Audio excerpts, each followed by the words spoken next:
Well, it seems that the success of the U.S. attack, though, on Venezuela will to a large extent depend on how quick they can do this. If they're able to topple the government and get this done by the end of the weekend, then it would be low-hanging fruit. Just we went in, we showed strength, and now we have all their oil.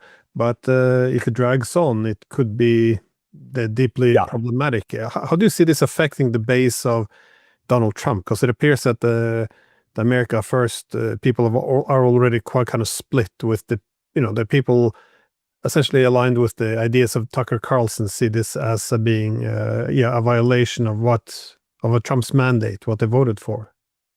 I think you're exactly right. What will determine the verdict is what happens in the coming days and weeks and months. My guess on that, and I will underscore guess, is that nothing will go smoothly. We have a long history of regime change operations.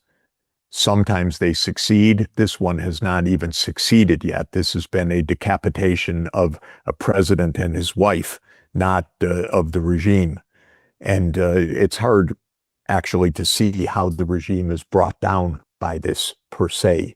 But there could, it's possible that something more happens. I'm sure there are plans and ideas, but the history of these operations is that they are followed by long periods of unrest, coups, instability, insurrections, civil war. And I think that this is quite possible, what will happen in Venezuela.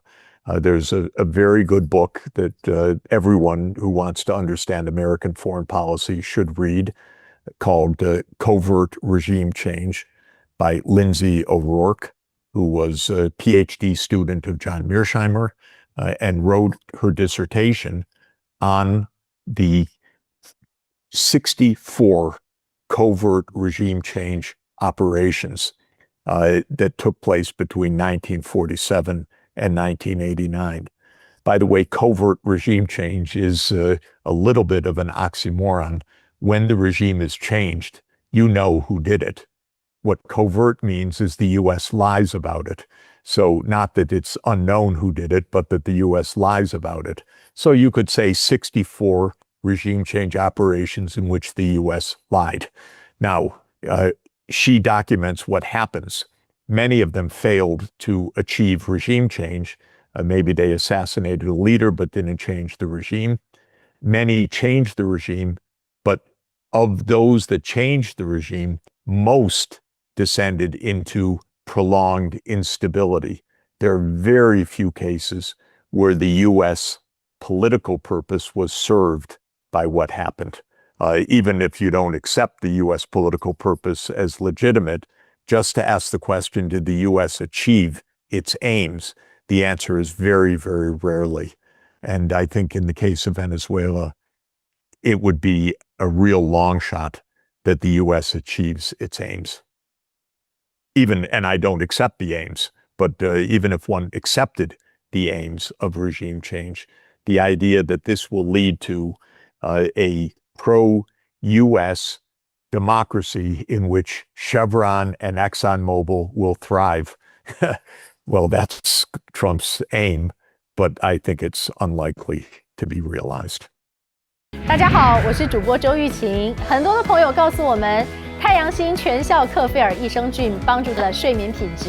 原版的太阳星全效克菲尔益生菌，它添加有超级食物羽衣甘蓝，健康再加分。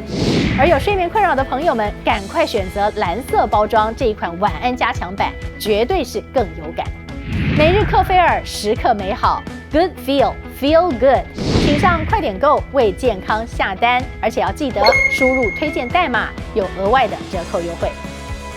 太阳星全效克菲尔益生菌基础版、晚安加强版，新包装改版，内容不变，抽取更方便。要吃就吃最好的。